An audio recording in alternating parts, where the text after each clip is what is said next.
and welcome to our channel, where we are trying to show you how you can do better than the fashion industry. Today I've got a guest, Helena. Hi. Hello. So, first, what do you think about fast fashion? What comes to your mind when you hear this? When I hear fast fashion, I think of terrible working conditions, terrible conditions for the environment, very low quality of the fashion, and just everything has to be fast, as the name says. That's right. So many companies are pressured to reduce their costs to produce more collections during the year. And it is particularly bad for the environment and the workers, because these are the areas where they're most likely to cut the cost. I'm going to tell you something about the chemicals that are used in the industry to dye t-shirts, to print something on surfaces and so on. And afterwards we are going to paint our own clothes. Thanks.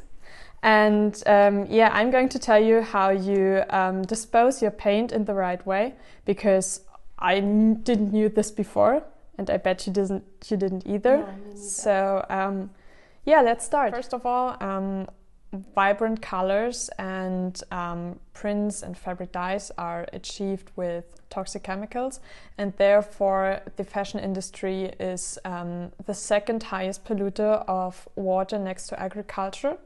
I've got an example for you. A cotton t-shirt, which is dyed, needs chemicals. What do you think? How much more chemicals do you need to dye a normal t-shirt? Maybe twice as much? No, it's actually 4 times more than the weight of the t-shirt itself. If you imagine you're just walking through an H&M and see all the beautiful stuff there, and then you have in mind that they use that much chemicals to produce a t-shirt, and all these chemicals are around in the environment, polluting everything. I'm sorry, but I think I just ruined your fun during shopping. Now I feel bad wearing this t-shirt. Oh, I'm sorry. So there are a few chemicals which are more dangerous than others.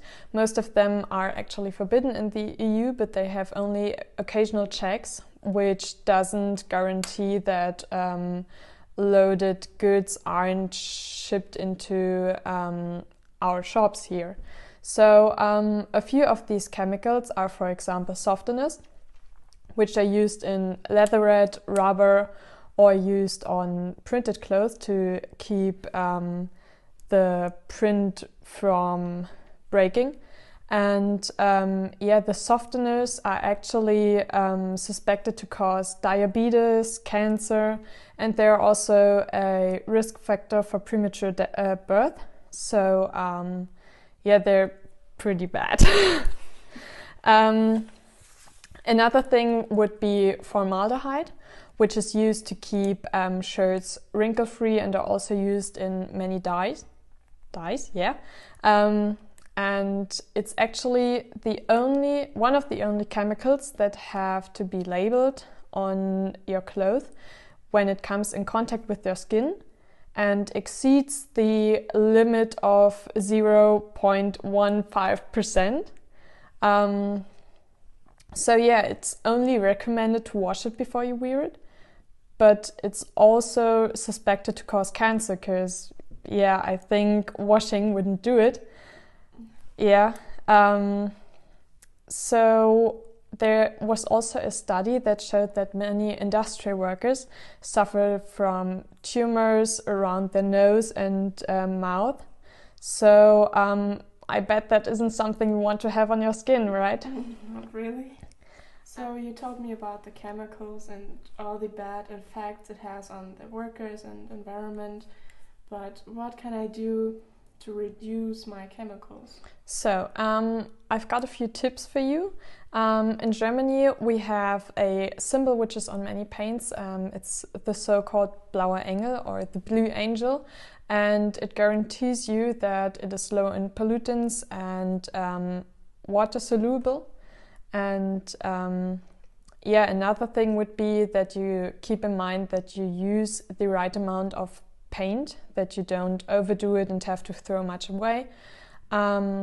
Another thing would be if you're allergic to any chemicals, you can buy biological colors, which aren't that heavily using chemicals. And another thing would be that you should never ever pour your paint into the drain, because there it just does the same thing as all the chemicals used in the fashion industry. So there is something I've got for you. It's a waste pot.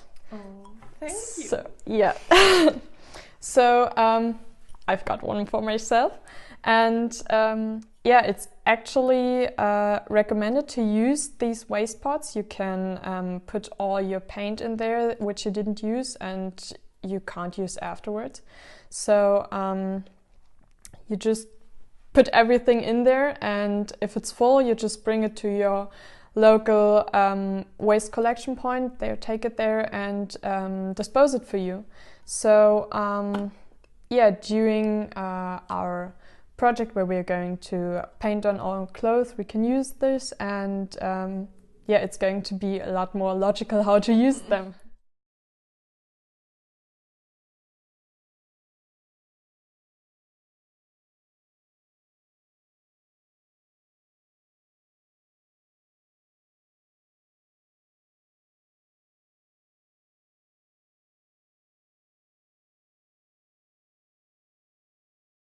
Okay, thank you for coming here and telling me about all the information you No told problem. me. And also thank you for my pot Yeah. that I now use to collect my paint. Yeah. I think it was very interesting, and I never thought about the chemicals that are floating into our environment. Yeah. I think now I will be much more aware when I buy clothes